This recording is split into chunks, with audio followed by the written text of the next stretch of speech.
If you really want to understand a country, skip the museums. Go where the locals argue about the price of tomatoes, where the air smells like garlic, diesel, and destiny, and where someone's yelling, "Try this," before you even know what this is. Because markets, food markets, are the real beating hearts of a city. They're where culture, chaos, and cholesterol collide. So today we're doing something ambitious. This is the definitive top 21 food markets around the world. The most mouthwatering, cinematic, and occasionally questionable places to eat your way across the planet. Grab a fork, grab your passport, and maybe an antacid. Let's go shopping. You can tell everything about a country from its market. How it smells tells you how fresh the food is. How loud it is tells you how patient the people are. How fast you get overcharged tells you how much you look like a tourist. Markets are where culture doesn't just live, it cooks. They're equal parts social club, survival strategy, and sensory overload. You can walk in broke, hungry, and jet-lagged and still leave full, happy,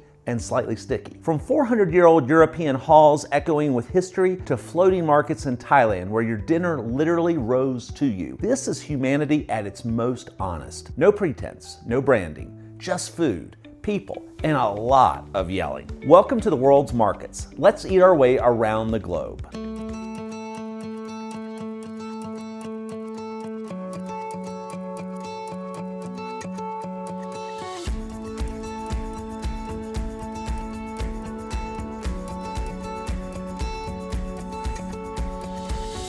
Europe doesn't just sell food, it curates it. Every cheese, pastry, and tomato here has a family tree, a story, and probably an argument about who invented it first. If food markets had royalty, La Boqueria would wear the crown, probably made of jamón. Just off Las Ramblas, Barcelona's most chaotic tourist artery. This place has been feeding locals since the 1200s, and it hasn't slowed down since. You'll find seafood so fresh, it's still giving you side-eye, fruit juices in every color of the rainbow, and enough hanging hams to make a vegetarian reconsider their life choices. Sure, it's touristy. Half the crowd's holding a camera instead of a shopping bag.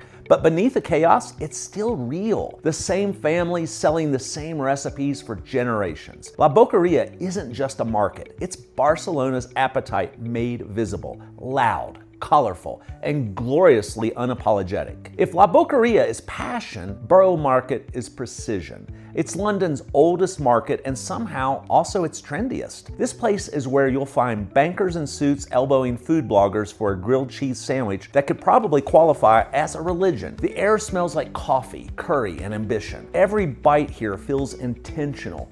Artisan this, heritage that, and bread so perfect it makes you rethink every loaf you've ever bought at a supermarket. Borough Market isn't just where London eats, it's where London proves it has taste buds. They say Bologna is the food capital of Italy, and if that's true, then the Quadrilatero is its pulsing, delicious heart. Tucked behind Piazza Maggiore, it's a maze of narrow cobblestone streets packed with butchers, bakers, and cheesemongers who've been perfecting their craft since before Columbus got lost. Here the air smells like Parmigiano Reggiano, mortadella, and red wine. Local shops, tourist drool, and everyone pretends calories don't count in Italy. This is the market that reminds you why the Italians don't just eat, they worship. Now imagine a market so clean, so perfectly organized, it almost feels Swedish. Östermalm's Saluhall opened in 1888 and looks like if IKEA built a cathedral for seafood. You'll find salmon that could make you weep, gravlax that taste like discipline, and pastries that make up for the country's 9 months of winter. This isn't chaos, it's culinary serenity. You whisper your order here, even the fish are calm. Östermalm's Saluhall proves that not all great food markets need shouting. Sometimes excellence speaks softly, in perfect Scandinavian lighting. Paris's oldest market, opened since 1615, and somehow it's still cooler than you. I'm gonna butcher this. The Marché des Enfants Rouges is tucked in the Marais, where Parisians come to shop, flirt, and judge your outfit while buying cheese.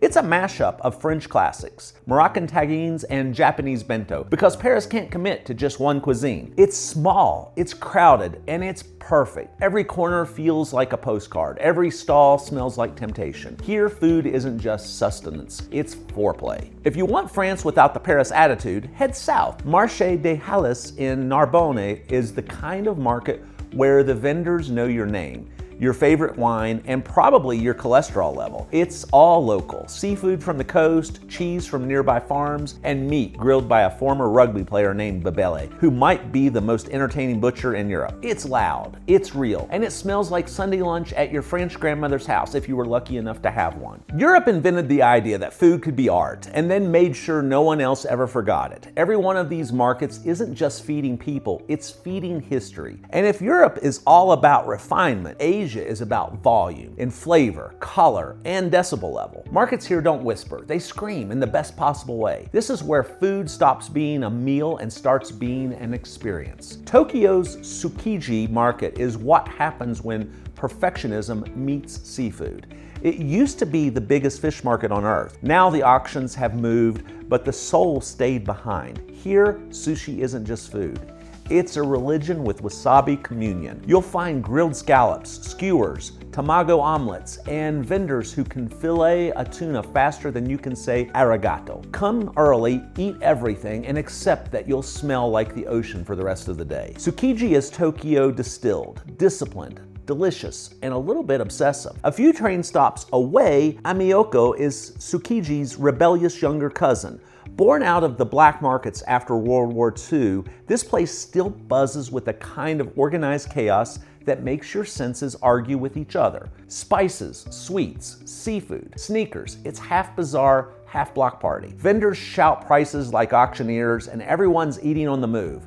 If Tsukiji is Japan's discipline, Amiyoko is its hustle, raw, loud, and endlessly alive. When night falls in Taipei, Shilan wakes up and it's chaos in high definition. This is the Disneyland of night markets. Fried chicken cutlets the size of your head, bubble tea so sweet it doubles as therapy, and stinky tofu that will challenge both your nose and your courage. Every stall is a dare, every smell a story. You don't walk through Shilan, you float through it on waves of oil, sugar, and joy. Chatuchak isn't just a market, it's a city that forgot to stop expanding.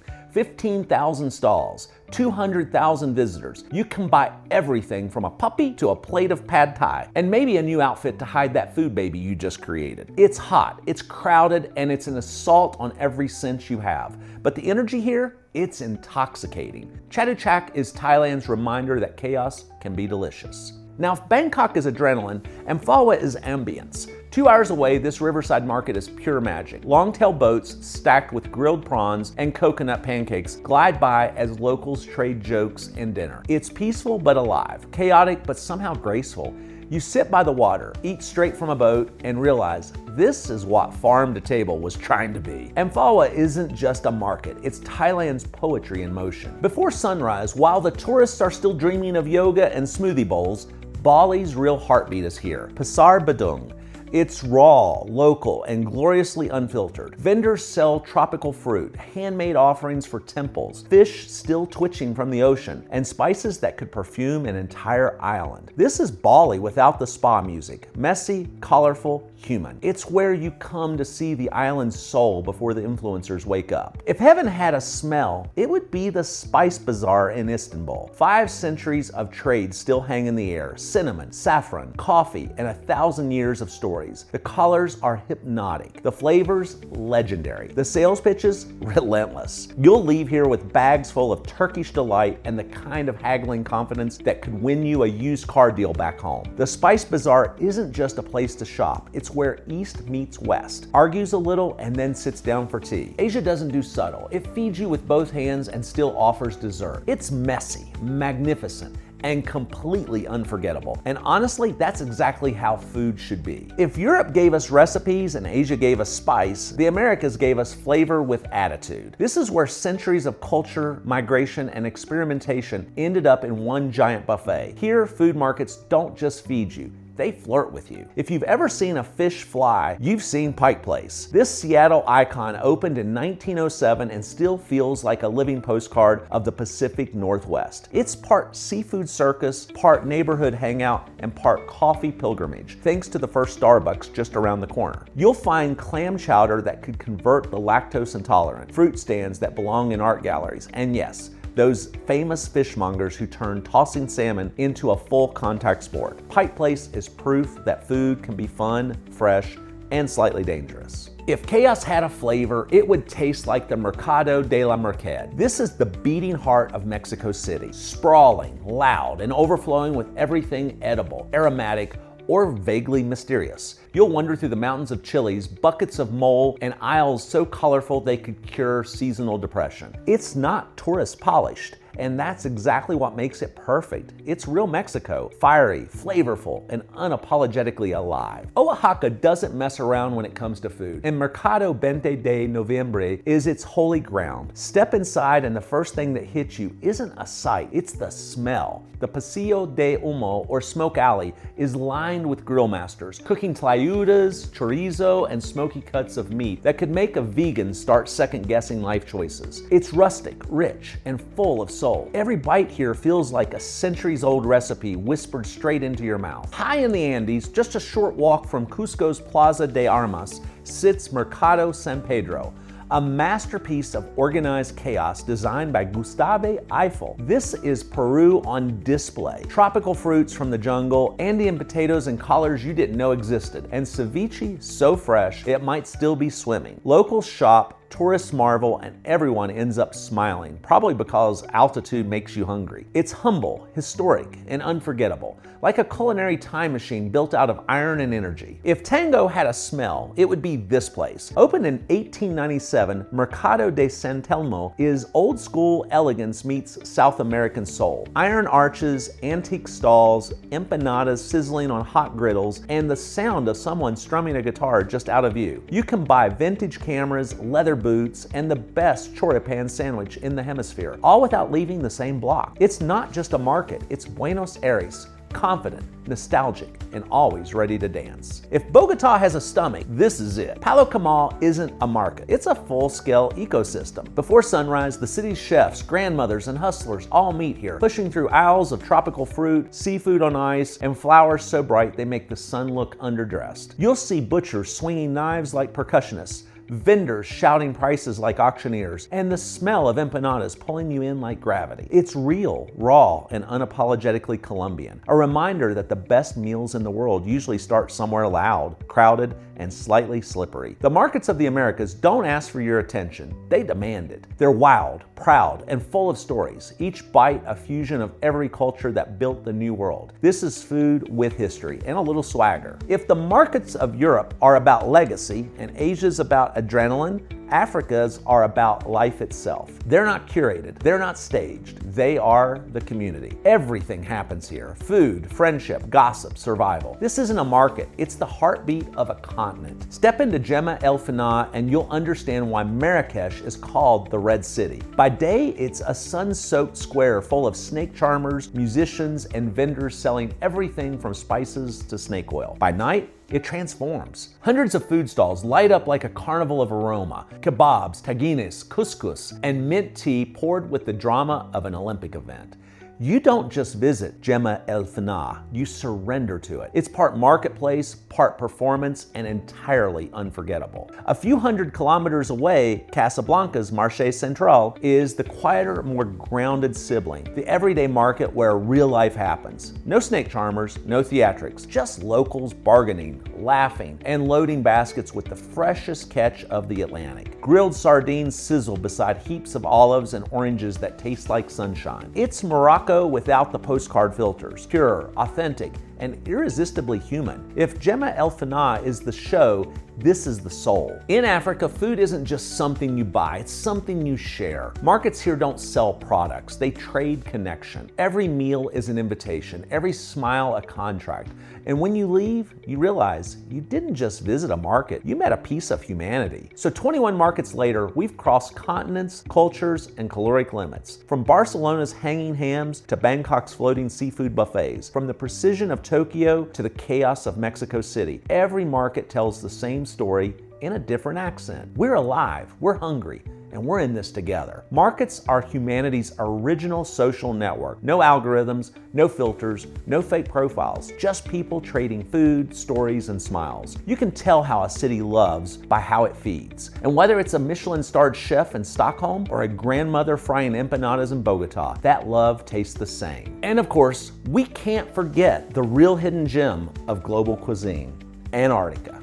No food stalls, no spices, no snacks. Just scientists swapping freeze-dried soup packets and penguins silently judging your meal prep choices. It's not exactly a culinary destination, but hey, the ice is fresh and the seafood, technically everywhere. Food markets remind us of why we travel. They prove that culture isn't found in the guidebook. It's found in the smell of something sizzling, the sound of someone shouting, and the taste of something you can't quite name, but you'll never forget. So wherever you go, skip the fancy restaurant, find the nearest market, grab a plate, and eat like you live there. I'm Matt, and this has been Places to Go. If you love this trip around the world in 21 bites, make sure to subscribe, drop a comment about your favorite food market, and check out our free digital travel magazine, The Passport, as well as our free newsletter, also called The Passport, for even more places to explore. Until next time, travel hungry.